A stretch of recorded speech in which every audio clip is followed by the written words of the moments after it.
For many, many years, I had a very strong belief that the truth was out there. Any X-Files fans? Well, by out there, I mean libraries, bookstores, graduate degrees, certifications. I was a complete nerd, a perpetual student, always trying to fix myself by learning more. There were advantages to that belief that the answers were all out there in books because I learned a lot. I was rewarded in some big ways and many small for knowing a lot of stuff. My family will tell you I have a major in trivia. But every time there's a big breakthrough, a big change, some real accomplishment, it's because I took the call. You know that call? The call that's coming from inside the house.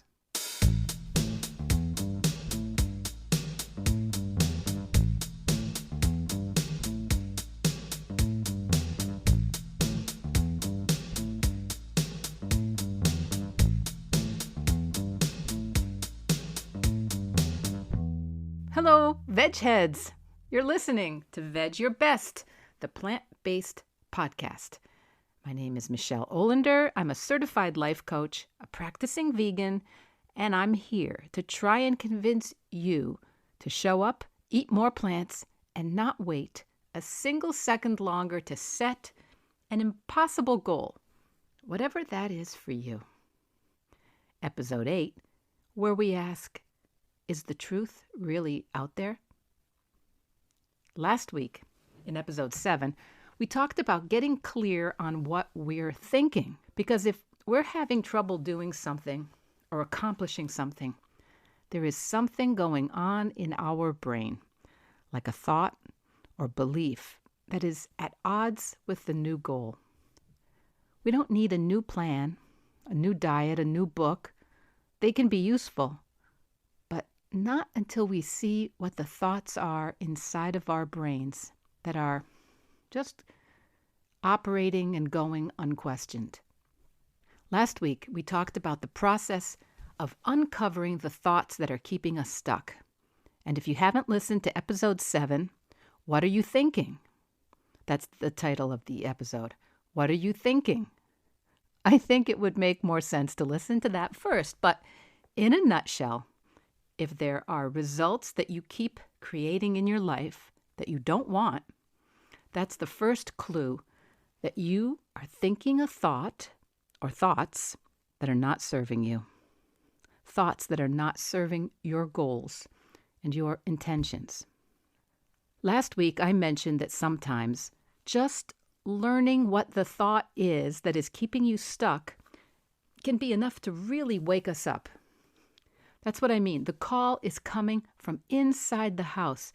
You can try on any number of plans and new ideas, and they will work for a bit because you think, well, that's it. The truth is out there. It's in this book or that plan or that video series. But if the truth you're telling yourself inside your brain is, I usually give up. I have no follow-through. It's easier for other people. I don't like lots of rules.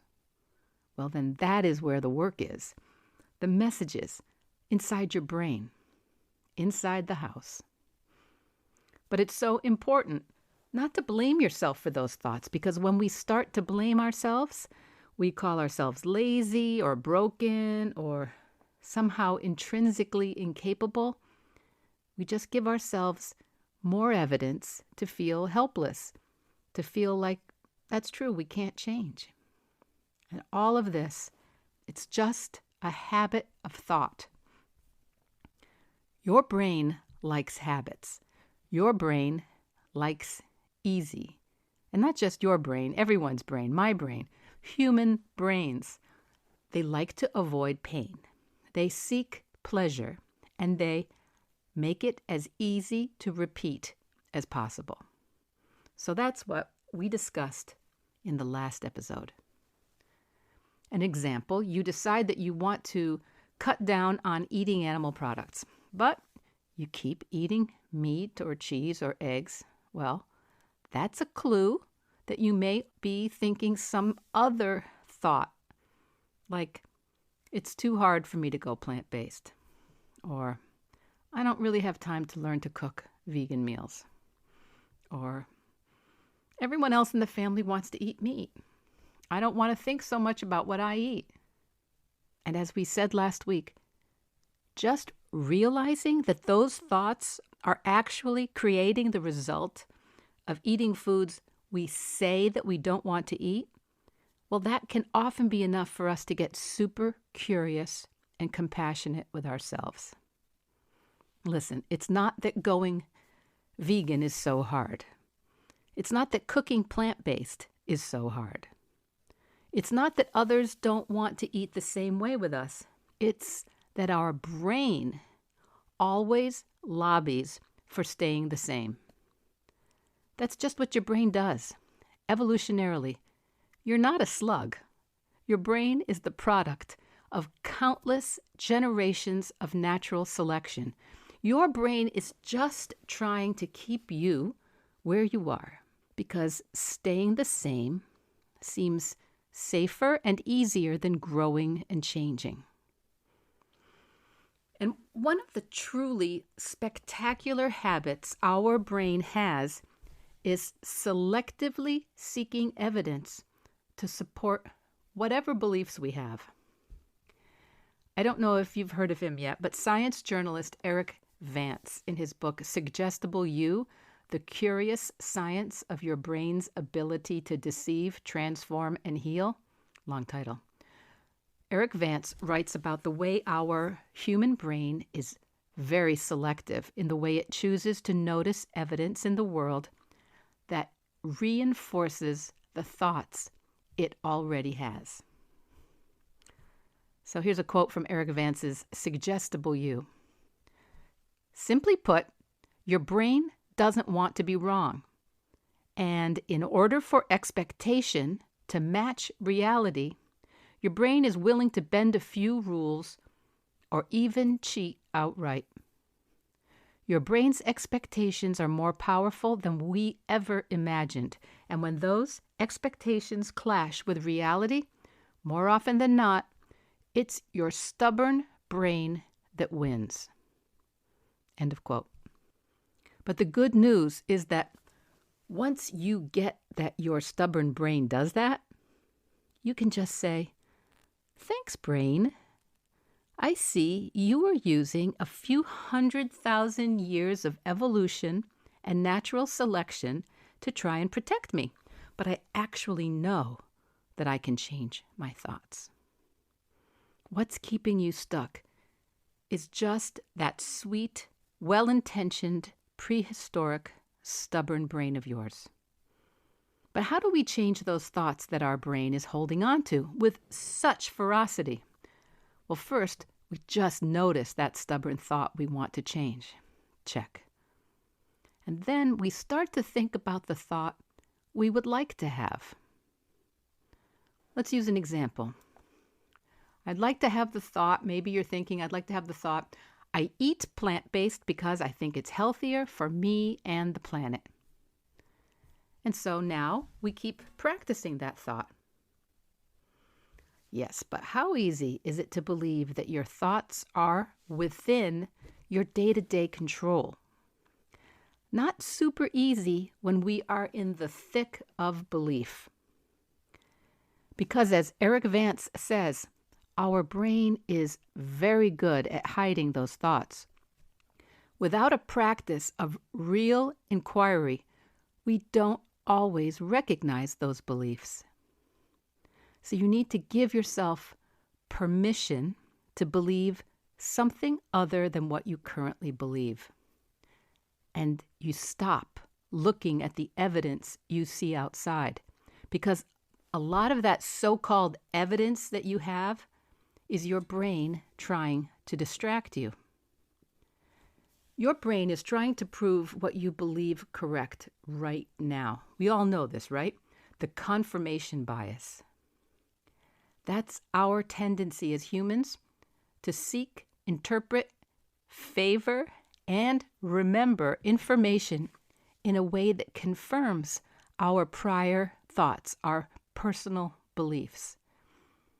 It's a very common type of cognitive bias, and it's even stronger for emotionally charged topics and deeply ingrained beliefs.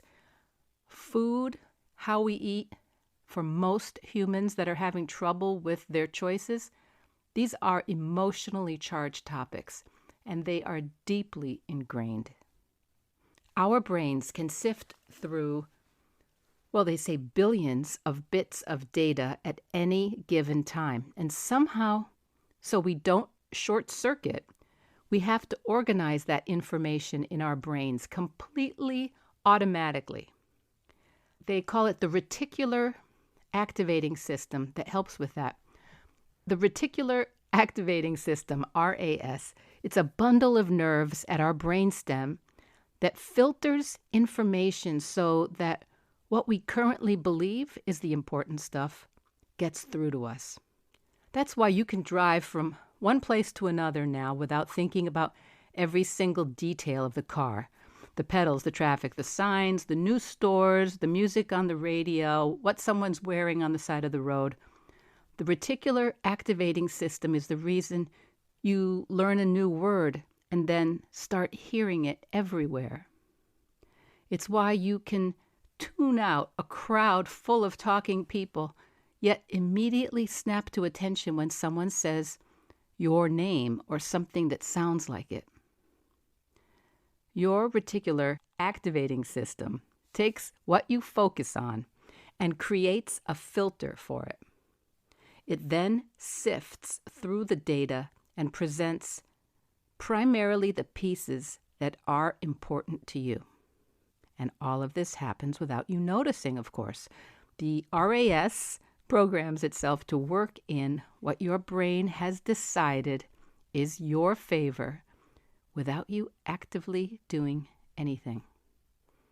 In the same way, this system seeks information that validates your beliefs. It filters the world through the parameters you give it, and your beliefs shape those parameters.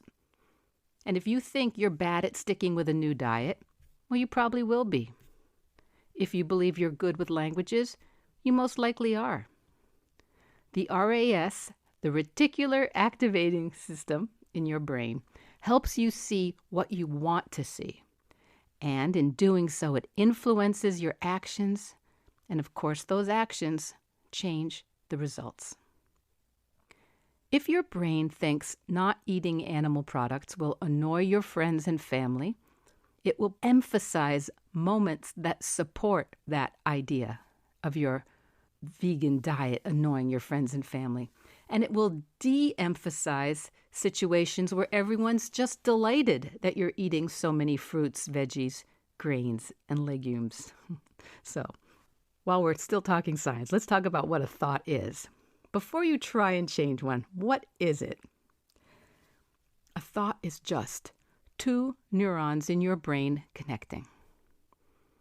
The more you think a particular thought, like, this is too hard for me, the stronger the connection between those neurons gets. That connection is called a neural pathway. It's like a groove or a road in your brain. The more you think a thought, the stronger that neural pathway gets, the more defined the groove in your brain. The classic example is a road across a field. The first time you try and drive a vehicle across an unused field, there's no pathway, there's no road. There is only your thought that you're going to get in your vehicle, your truck, and cross the field. And there are bumps, clumps of trees, groupings of rocks, things you need to go around, and it's just you making a lot of decisions about where to turn or to avoid something, or stopping and putting the truck into reverse and getting a little more momentum to get through a muddy part or a little thicket. Well, the second time you cross the field, you can see where you went and where the vegetation is broken down a bit. And you can try to just follow along and cross the field, this time a good bit faster than the first time you crossed. By the 100th time you've crossed the field, there is an obvious trail or even a dirt road now, so you can get from one side of the meadow to the other pretty fast. It's not that it's the absolute best route across the field, but it is the one you've practiced. This is like the neural pathway in your brain, getting more and more defined each time you think a certain thought, each time getting more efficient. You might have a thought that is super believable to you, like, well, I always start things, but I don't finish. Or, I don't know what I'm doing. Most likely, if you think those thoughts are pretty correct, pretty true, well, it's only that it's a thought you've been practicing for years. That's the only reason it feels like truth. You've thought that thought and connected those neurons and practiced that connection a bunch of times. So the neural pathway is very defined, and you've collected lots of evidence that prove that thought.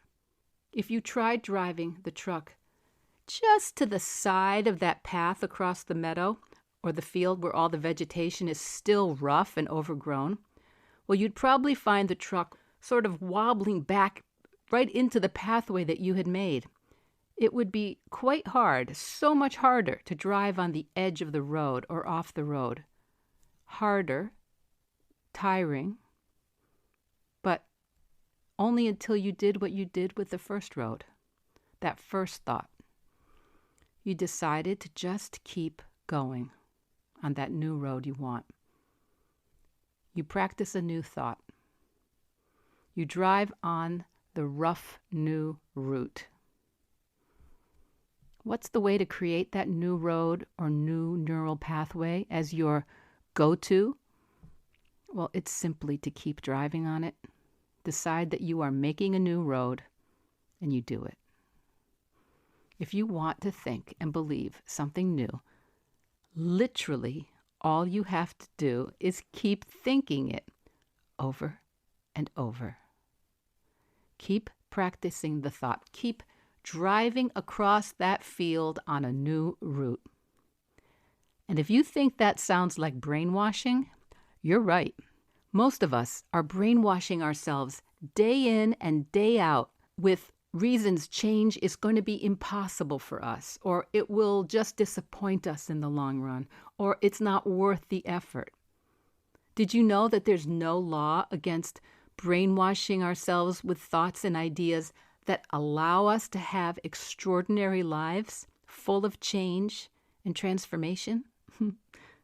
To create a new belief, your only job is to keep connecting those neurons and building a strong neural pathway, knowing that, yes, it's hard and awkward, and it seems like a waste of time at first, but also knowing logically, through experience, that yes, it gets easier, but only if you keep at it. It's not easier to create a new path across the field if you only do it once a month or 10 times in a row, and then you don't drive it again for the rest of the summer. Is this analogy working for you? There will be times you don't think this is working, or you don't believe it. And I'd like you to trust me that this is just because you haven't practiced enough, or you got distracted when it was challenging or hard, and you gave up. You decided it was tiring, and you decided to drive on the old road across the meadow that you created years ago, decades ago. Last week, we talked about how I never believed I would be podcasting, or before that I would be a practicing vegan.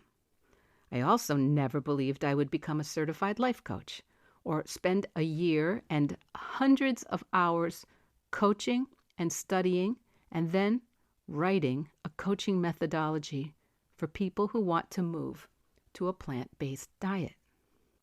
10 years ago, if you asked me whether any of those things were in my future, I would have said, of course not. So how do we practice that new belief? First of all, do yourself a favor and just pick one new belief. And pro tip, it doesn't matter what you choose, because if you do the work, if you practice the new belief, the fallout will be you becoming more intentional and deliberate in many areas. It's so counterintuitive, but the more areas you think you should change, the more essential it is that you pick only one. So, if you're listening, pick it now. What is it? For me, 5 years ago or more, the thought I began with was something like, a whole food, plant-based vegan diet is better for me and for the planet. I repeated that a lot. But yours could be anything. Making money is more fun than spending money. Or I choose foods for nutrition, not for entertainment. Another thought could be, I can be vegan whether or not my spouse is vegan. Give yourself permission to believe something that is a little outside of what seems possible. If your current belief is that you are undisciplined and it seems just too much to say, I am disciplined with my food choices, that's okay. It's fine to say, I'm getting more and more disciplined, or I'm learning new ways to be disciplined, or I'm noticing the ways I am disciplined. There are no thought police. Not yet. You can think any wonderful thing about you and your life, and I suggest you do. But if it's an area where you have some resistance, some old beliefs where your brain always shows you evidence to support your old crappy beliefs, you will need to practice believing on purpose. So think the new thought as many times as you can, every day. Connect those neurons. Build that neural pathway.